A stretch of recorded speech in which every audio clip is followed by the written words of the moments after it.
بسم الله الرحمن الرحيم. ألف لام ميم. ذلك الكتاب لا ريب فيه هدى للمتقين الذين يؤمنون بالغيب ويقيمون الصلاة ومما رزقناهم ينفقون والذين يؤمنون بما أنزل إليك وما أنزل من قبلك وبالآخرة هم يوقنون أولئك على هدى من ربهم وأولئك هم المفلحون. إن الذين كفروا سواء عليهم أأنذرتهم أم لم تنذرهم لا يؤمنون. ختم الله على قلوبهم وعلى سمعهم وعلى أبصارهم غشاوة ولهم عذاب عظيم. ومن الناس من يقول آمنا بالله وباليوم الآخر وما هم بمؤمنين يخادعون الله والذين آمنوا وما يخدعون إلا أنفسهم وما يشعرون. في قلوبهم مرض فزادهم الله مرضا ولهم عذاب أليم بما كانوا يكذبون. وإذا قيل لهم لا تفسدوا في الأرض قالوا إنما نحن مصلحون ألا إنهم هم المفسدون ولكن لا يشعرون. وإذا قيل لهم آمنوا كما آمن الناس قالوا أنؤمن كما آمن السفهاء ألا إنهم هم السفهاء ولكن لا يعلمون. وإذا لقوا الذين آمنوا قالوا آمنا وإذا خلوا إلى شياطينهم قالوا إنا معكم إنما نحن مستهزئون. الله يستهزئ بهم ويمدهم في طغيانهم يعمهون. أولئك الذين اشتروا الضلالة بالهدى فما ربحت تجارتهم وما كانوا مهتدين. مثلهم كمثل الذي استوقد نارا فلما أضاءت ما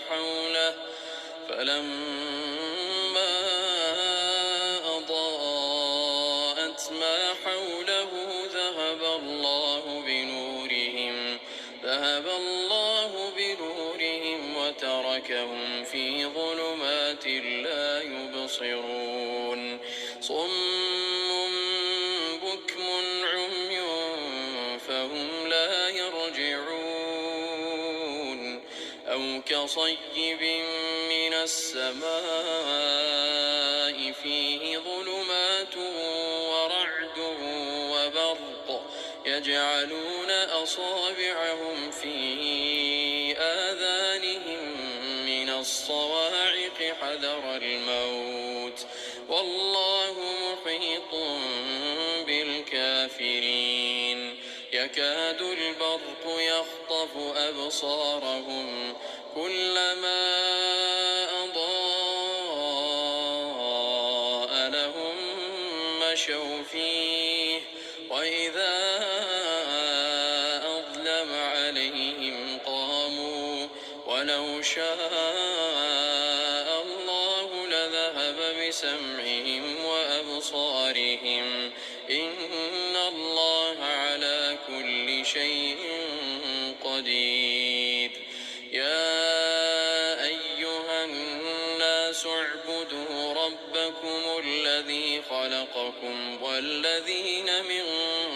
قبلكم لعلكم تتقون الذي جعل لكم الأرض فراشا والسماء بناء وأنزل من السماء ماء فأخرج به من الثمرات رزقا لكم فلا تجعلوا لله أندادا وأنتم تعلمون وإن كنتم في ريب مما نزلنا على عبدنا فأتوا بسورة من مثله وادعوا شهداءكم من دون الله إن كنتم صادقين فإن لم تفعلوا ولن تفعلوا فاتقوا النار التي وقودها الناس والحجارة أعدت للكافرين وبشر الذين آمنوا وعملوا الصالحات أن لهم جنات تجري من تحتها الأنهار كلما رزقوا منها من ثمرة رزقا قالوا هذا الذي رزقنا من قبل وأتوا به متشابها ولهم فيها أزواج مطهرة وهم فيها خالدون إن الله لا يستحيي أن يضرب مثلا ما بعوضة فما فوقها فأما الذين آمنوا فيعلمون أنه الحق من ربهم وأما الذين كفروا فيقولون ماذا أراد الله بهذا مثلا يضل به كثيرا ويهدي به كثيرا وما يضل به إلا الفاسقين الذين ينقضون عهد الله من بعد ميثاقه ويقطعون ما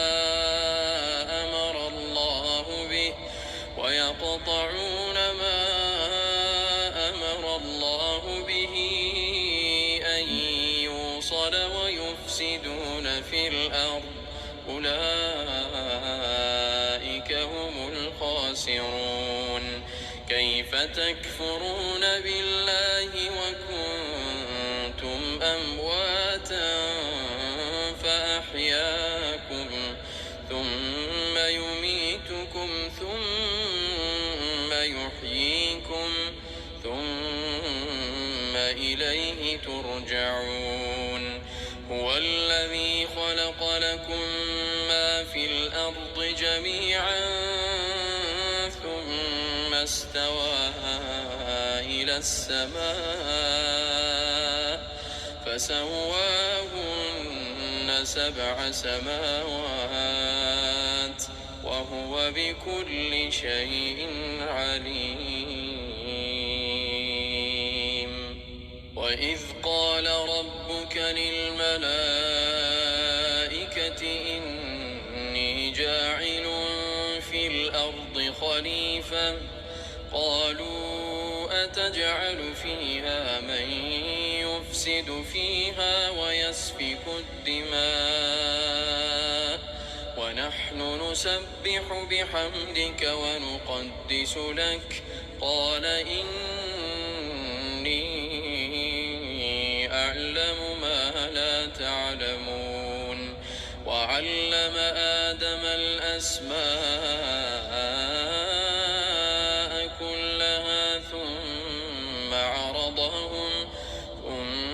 عرضهم على الملائكة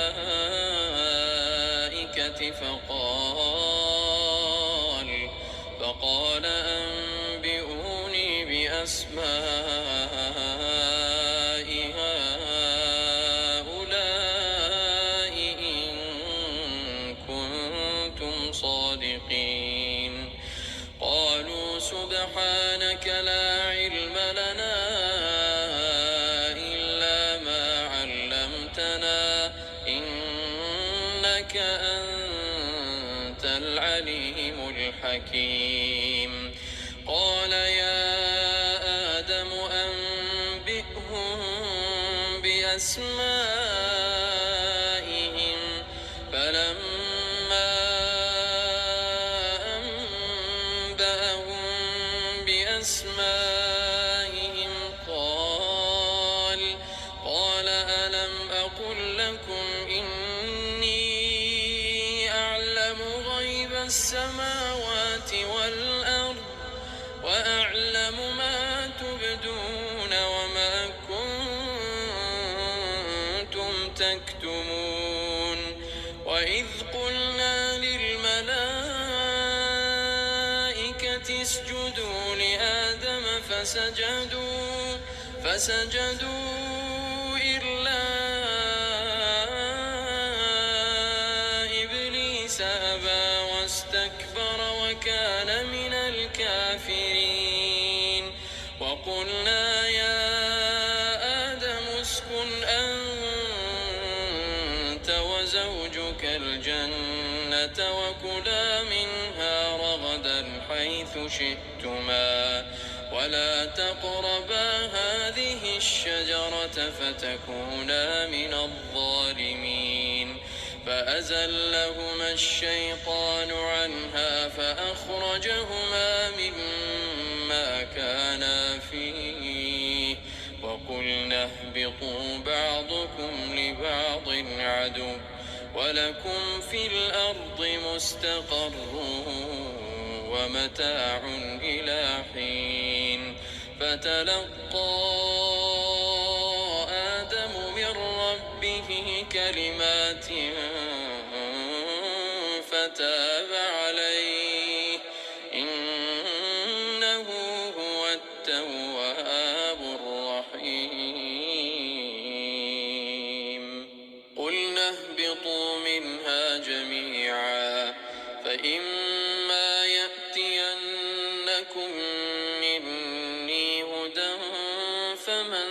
تبع هداي فلا خوف عليهم ولا هم يحزنون. والذين كفروا وكذبوا بآياتنا أولئك أصحاب النار هم فيها خالدون. يا بني إسرائيل اذكروا نعمتي التي أنعمت عليكم وأوفوا بعهدي أوف بعهدكم وإياي فارهبون. وآمنوا بما أنزلت مصدقا لما معكم ولا تكونوا أول كافر به ولا تشتروا بآياتي ثمنا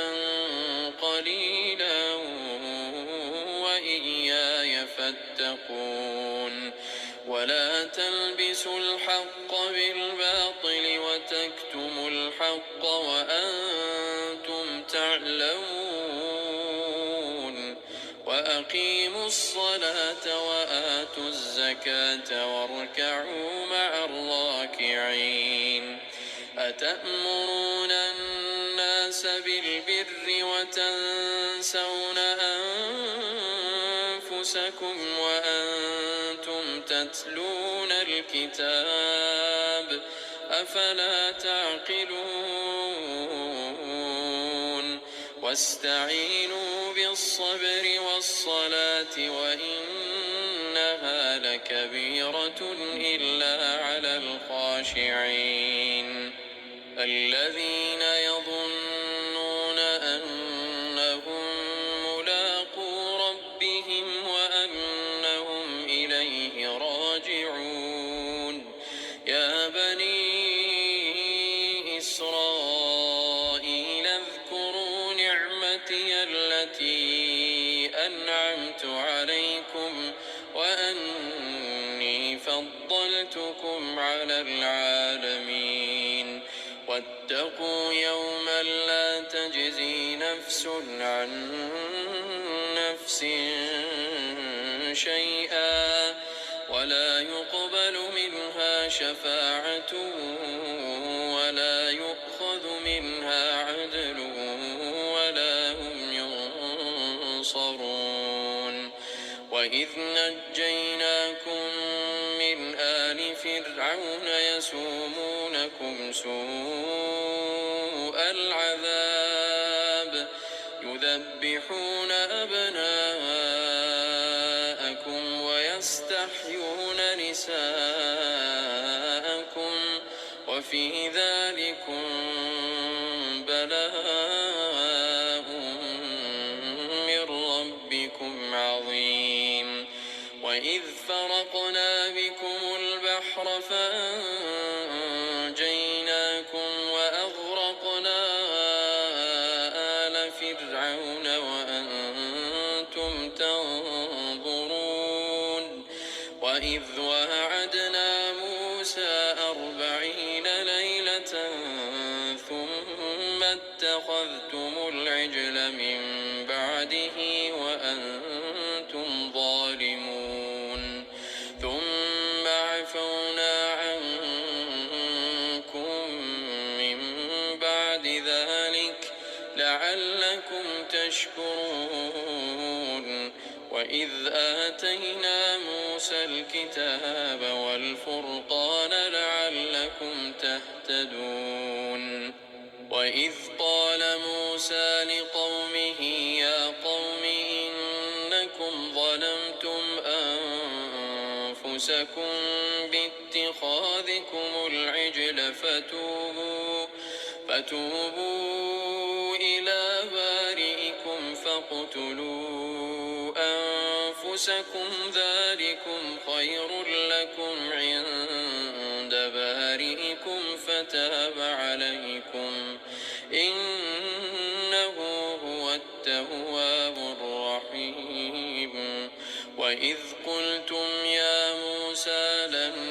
نؤمن لك حتى نرى الله جهرة فأخذتكم الصاعقة وأنتم تنظرون ثم بعثناكم من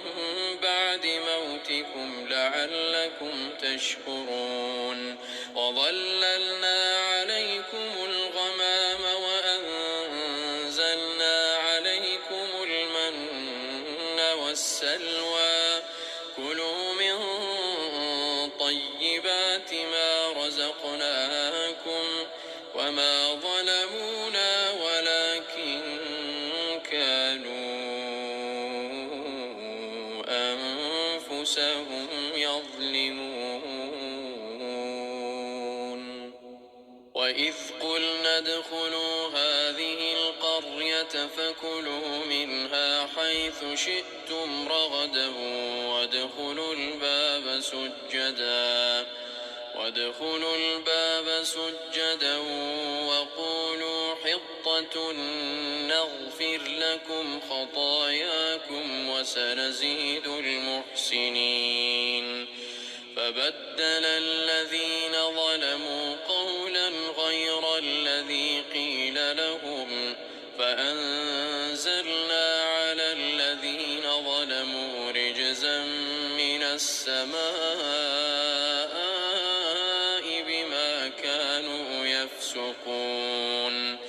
وإذ استسقى موسى لقومه فقلنا اضرب بعصاك الحجر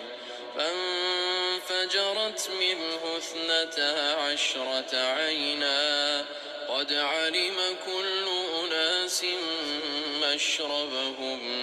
كلوا واشربوا من رزق الله ولا تعثوا في الأرض مفسدين. وإذ قلتم يا موسى لن نصبر على طعام واحد فادع لنا ربك يخرج لنا مما تنبت الأرض من بقلها وقثائها وفومها وعدسها وبصلها قال أتستبدلون الذي هو أدنى بالذي هو خير اهبطوا مصرا فإن لكم ما سألتم وضربت عليهم الذلة والمسكنة وباءوا بغضب من الله ذلك بأنهم كانوا يكفرون بآيات الله ويقتلون النبيين بغير الحق ذلك بما عصوا وكانوا يعتدون. إن الذين آمنوا والذين هادوا والنصارى والصابئين من آمن بالله واليوم الآخر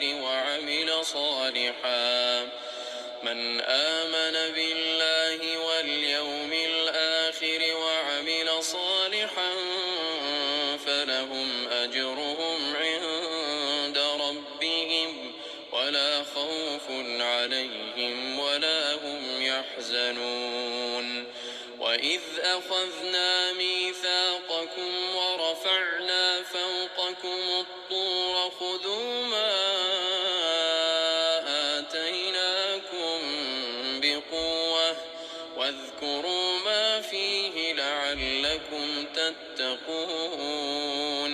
ثم توليتم من بعد ذلك فلولا فضل الله عليكم ورحمته لكنتم من الخاسرين. ولقد علمتم الذين اعتدوا منكم في السبت فقلنا لهم كونوا قردة خاسئين فجعلناها نكالا لما بين يديها وما خلفها وموعظة للمتقين. وإذ قال موسى لقومه إن الله يأمركم أن تذبحوا بقرة قالوا أتتخذنا هزوا قال أعوذ بالله أن أكون من الجاهلين. قالوا ادع لنا ربك يبين لنا ما هي قال إنه يقول إنها بقرة لا فارض ولا بكر عوان بين ذلك فافعلوا ما تؤمرون. قالوا ادع لنا ربك يبين لنا ما لونها قال إنه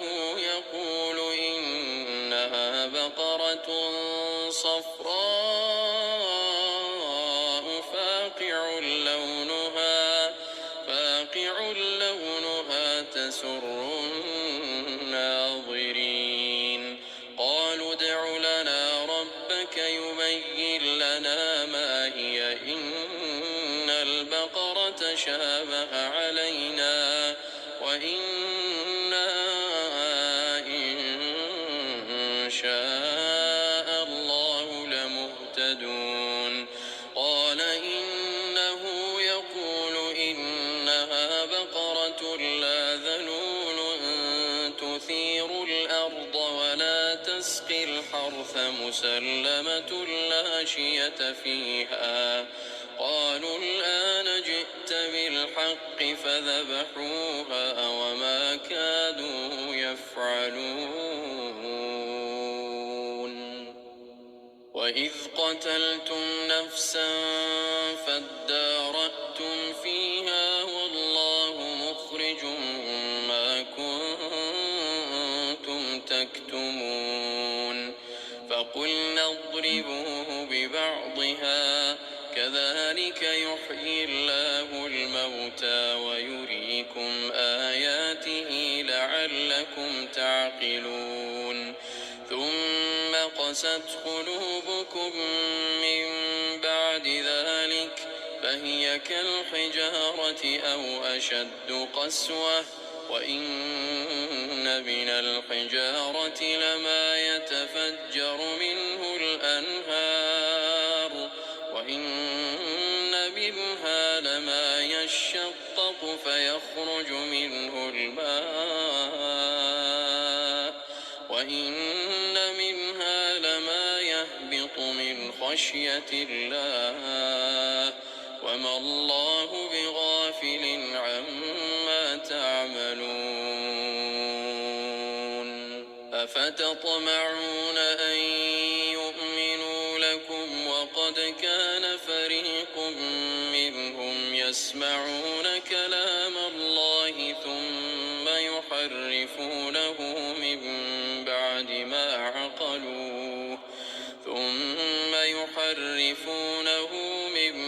بعد ما عقلوه وهم يعلمون وإذا لقوا الذين آمنوا قالوا آمنا وإذا خلا بعضهم إلى بعض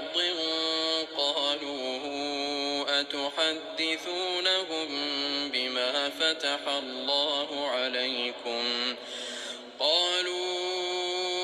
أتحدثونهم بما فتح الله عليكم ليحاجوكم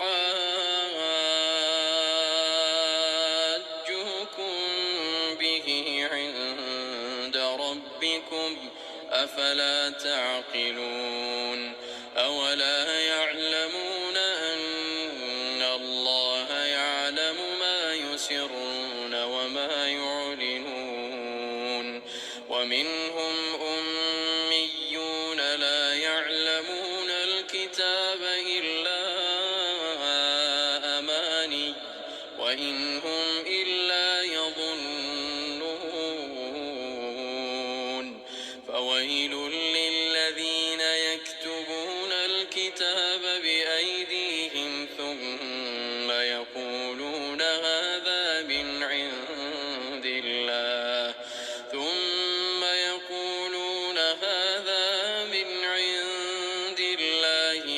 ليشتروا به ثمنا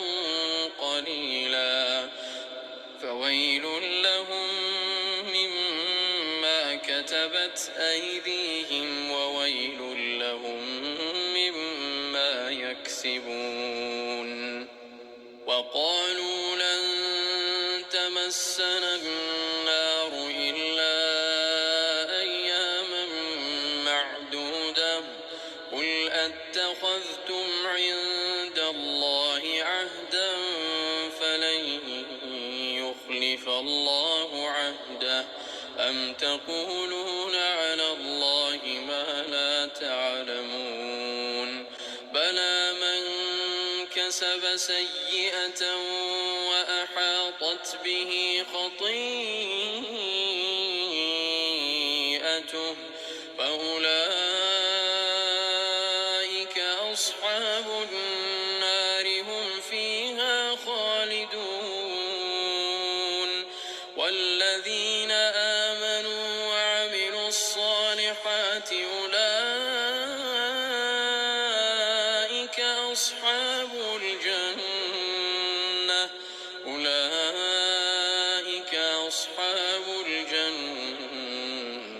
هم فيها خالدون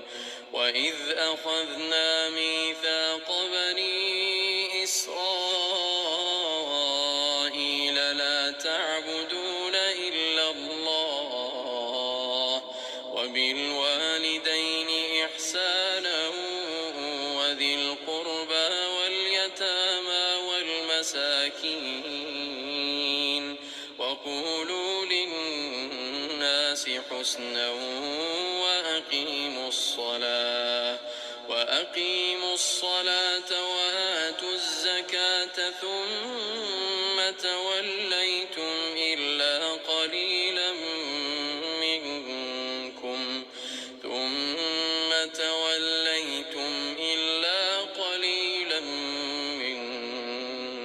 منكم وأنتم معرضون وإذ أخذنا ميثاقكم لا تسفكون دماءكم ولا تخرجون أنفسكم من دياركم ثم أقررتم وأنتم تشهدون ثم أنتم هؤلاء تقتلون أنفسكم وتخرجون فريقا منكم من ديارهم تظاهرون عليهم بالإثم والعدوان وإن يأتوكم أسارى تفادوهم وهو محرم عليكم إخراجهم أفتؤمنون ببعض الكتاب وتكفرون ببعض فما جزاء من يفعل ذلك منكم إلا خزي في الحياة الدنيا ويوم القيامة يردون إلى أشد العذاب وما الله بغافل عما تعملون أولئك الذين اشتروا الحياة الدنيا بالآخرة فلا يخفف عنهم العذاب ولا هم ينصرون ولقد آتينا موسى الكتاب وقفينا من بعده بالرسل وآتينا عيسى ابن مريم البينات وأيدناه بروح القدس أفكلما جاءكم رسول بما لا تهوى أنفسكم استكبرتم ففريقا كذبتم وفريقا تقتلون وقالوا قلوبنا غلف بل لعنهم الله بكفرهم فقليلا ما يؤمنون ولما جاءهم كتاب من عند الله مصدق لما معهم وكانوا من قبل يستفتحون على الذين كفروا فلما جاءهم ما عرفوا كفروا به فلعنة الله على الكافرين بئس ما اشتروا به أنفسهم أن يكفروا بما أنزل الله بغيا أن ينزل الله من فضله على من يشاء من عباده فباءوا بغضب على غضب وللكافرين عذاب مهين. وإذا قيل لهم آمنوا بما أنزل الله قالوا نؤمن بما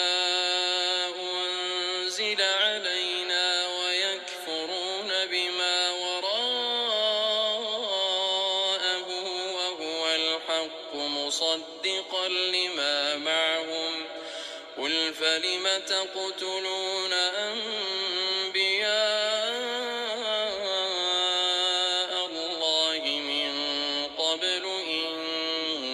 كنتم مؤمنين ولقد جاءكم موسى بالبينات ثم اتخذتم العجل من بعده وأنتم ظالمون وإذ أخذنا ميثاقكم ورفعنا فوقكم الطور خذوا ما آتيناكم بقوة واسمعوا قالوا سمعنا وعصينا وأشربوا في قلوبهم العجل بكفرهم قل بئس ما يأمركم به إيمانكم إن كنتم مؤمنين قل إن كانت لكم الدار الآخرة عند الله خالصة من دون الناس فتمنوا الموت إن كنتم صادقين ولن يتمنوه أبدا بما قدمت أيديهم والله عليم بالظالمين ولتجدنهم أحرص الناس على حياة ومن الذين أشركوا يود أحدهم لو يعمر 1000 سنة وما هو بمزحزحه من العذاب أن يعمر والله بصير بما يعملون قل من كان عدوا لجبريل فإنه نزله على قلبك بإذن الله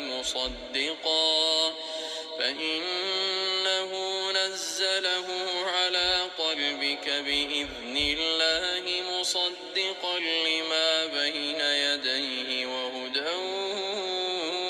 وبشرى للمؤمنين من كان عدوا لله وملائكته ورسله وجبريل وميكال فإن الله عدو للكافرين ولقد أنزلنا إليك آيات بينات وما يكفر بها إلا الفاسقون أوكلما عاهدوا عهدا نبذه فريق منهم بل أكثرهم لا يؤمنون ولما جاءهم رسول من عند الله مصدق لما معهم نبذ فريق من الذين أوتوا الكتاب كتاب الله وراء ظهورهم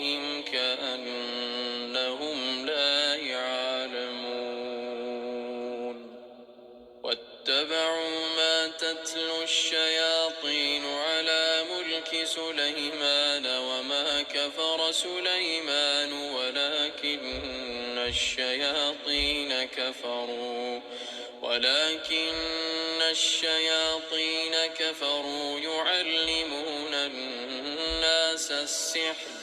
يعلمون الناس السحر وما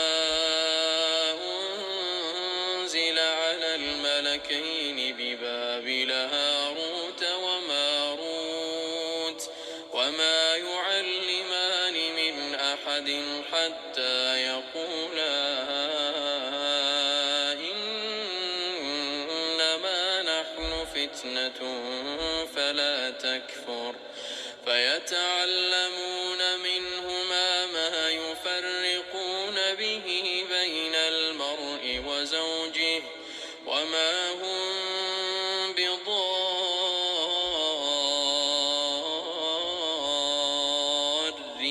به من أحد إلا بإذن الله ويتعلمون ما يضرهم ولا ينفعهم ولقد علموا لمن اشتراه ما له في الآخرة من خلاق ولبئس ما شروا به أنفسهم لو كانوا يعلمون ولو أنهم آمنوا واتقوا لمثوبة من عند الله خير لو كانوا يعلمون يا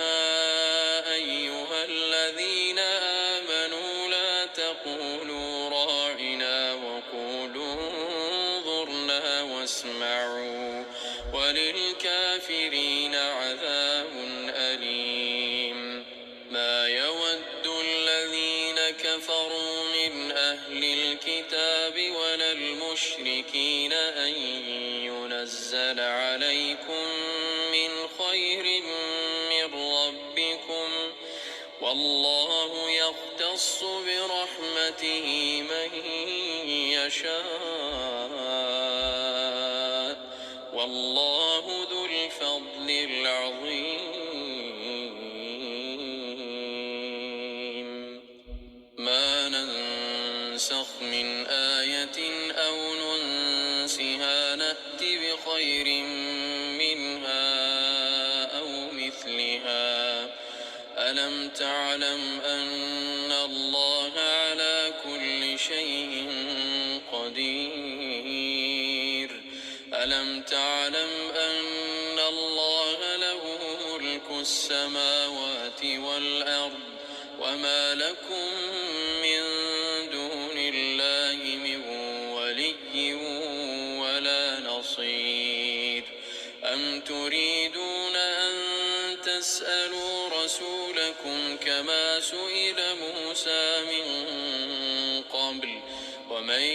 يتبدل الكفر بالإيمان فقد ضل سواء السبيل ود كثير من أهل الكتاب لو يردونكم من بعد إيمانكم كفارا حسدا من عند أنفسهم من بعد ما تبين لهم الحق فاعفوا واصفحوا حتى يأتي الله بأمره إن الله على كل شيء قدير وأقيموا الصلاة وآتوا الزكاة وما تقدموا لأنفسكم من خير تجدوه عند الله إن الله بما تعملون بصير وقالوا لن يدخل الجنة إلا من كان هودا أو نصارى تلك أمانيهم قل هاتوا برهانكم إن كنتم أسلم وجهه لله وهو محسن فله أجره عند ربه ولا خوف عليهم ولا هم يحزنون. وقالت اليهود ليست النصارى على شيء وقالت النصارى ليست اليهود على شيء وهم يتلون الكتاب كذلك قال الذين لا يعلمون مثل قولهم فالله يحكم بينهم يوم القيامة فيما كانوا فيه يختلفون. ومن أظلم ممن منع مساجد الله أن يذكر فيها اسمه وسعى في خرابها أولئك ما كان لهم أن يدخلوها إلا خائفين لهم في الدنيا خزي ولهم في الآخرة عذاب عظيم. ولله المشرق والمغرب فأينما تولوا فثم وجه الله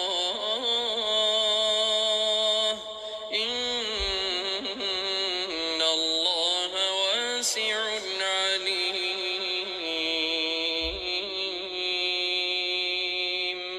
وقالوا اتخذ الله ولدا سبحانه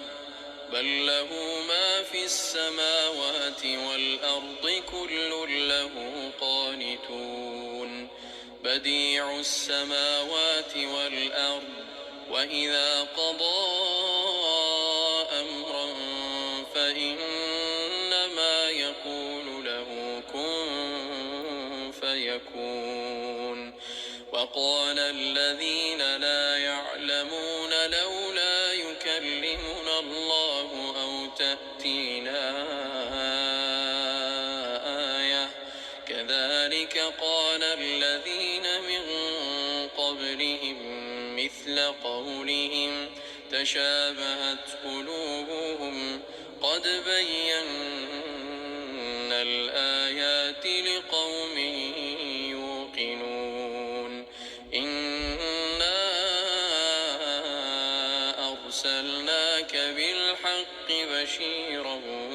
ونذيرا ولا تسأل عن أصحاب الجحيم. ولن ترضى عنك اليهود ولا النصارى حتى تتبع ملتهم قل إن هدى الله هو الهدى ولئن اتبعت أهواءهم بعد الذي جاءك من العلم ما لك من الله من ولي ولا نصير. الذين آتيناهم الكتاب يتلونه حق تلاوته أولئك يؤمنون به ومن يكفر به فأولئك هم الخاسرون.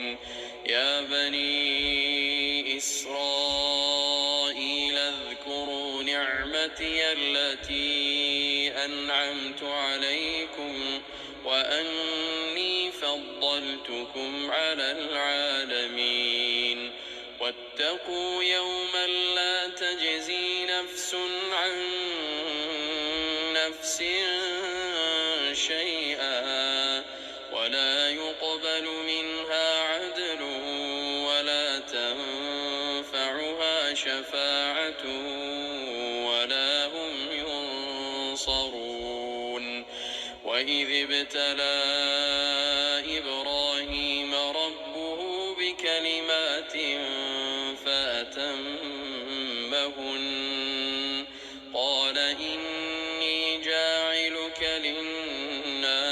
إماما قال ومن ذريته قال لا ينال عهد الظالمين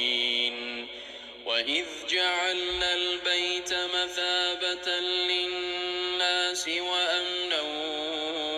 واتخذوا من مقام إبراهيم مصلى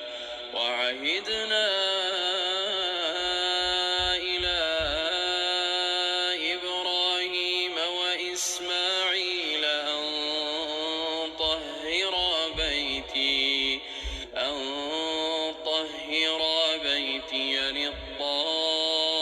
للطائفين والعاكفين والركع السجود وإذ قال إبراهيم رب اجعل هذا بلدا آمنا وارزق أهله من الثمرات من آمن منهم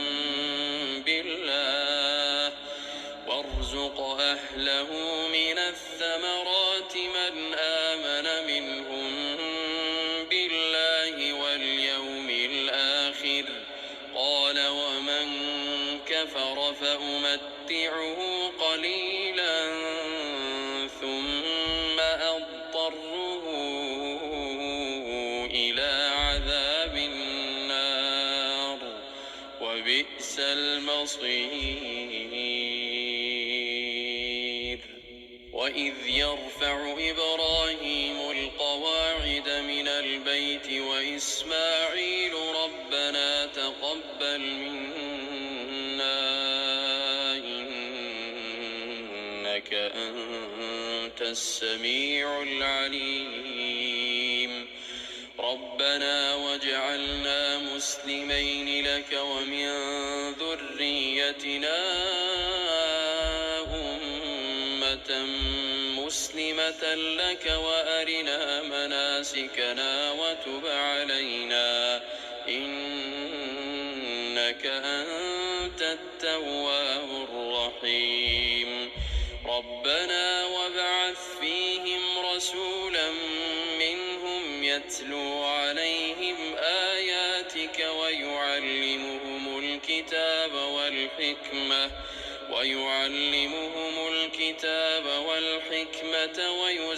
ويزكيهم إنك أنت العزيز الحكيم ومن يرغب عن ملة إبراهيم إلا من سفه نفسه ولقد اصطفيناه في الدنيا وإنه في الآخرة لمن الصالحين إذ قال له ربه أسلم قال أسلمت لرب العالمين ووصى بها إبراهيم بنيه ويعقوب يا بني إن الله اصطفى لكم الدين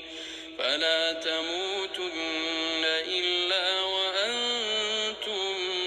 مسلمون أم كنتم شهداء إذ حضر يعقوب الموت إذ قال لبنيه ما تعبدون من بعدي قالوا نعبد إلهك وإله آبائك إبراهيم وإسماعيل وإسحاق إلها واحدا ونحن له مسلمون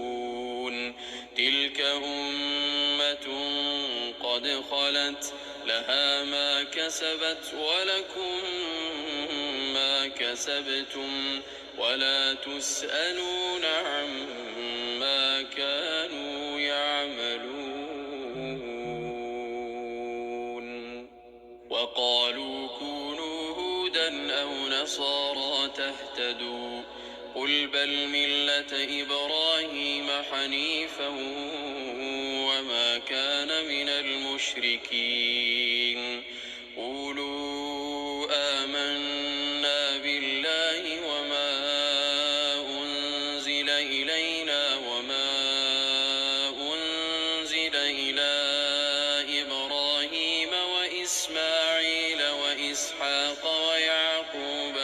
والأسباط وما أوتي موسى وعيسى وما أوتي النبيون من ربهم لا نفرق بين أحد منهم ونحن له مسلمون فإن آمنوا بمثل ما آمنتم به فقد اهتدوا وإن تولوا فإنما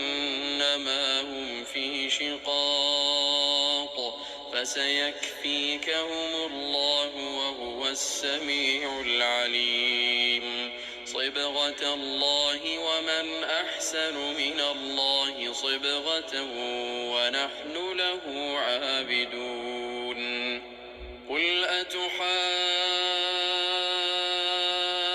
أتحاجوننا في الله وهو ربنا وربكم ولنا أعمالنا ولكم أعمالكم ونحن له مخلصون أم تقولون إن إبراهيم وإسماعيل وإسحاق ويعقوب والأسباط كانوا هودا أو نصارى قل أأنتم أعلم أم الله ومن أظلم ممن كتم شهادة عنده من الله وما الله بغافل عما تعملون تلك أمة قد خلت لها ما كسبت ولكم ما كسبتم ولا تسألون عما كانوا يعملون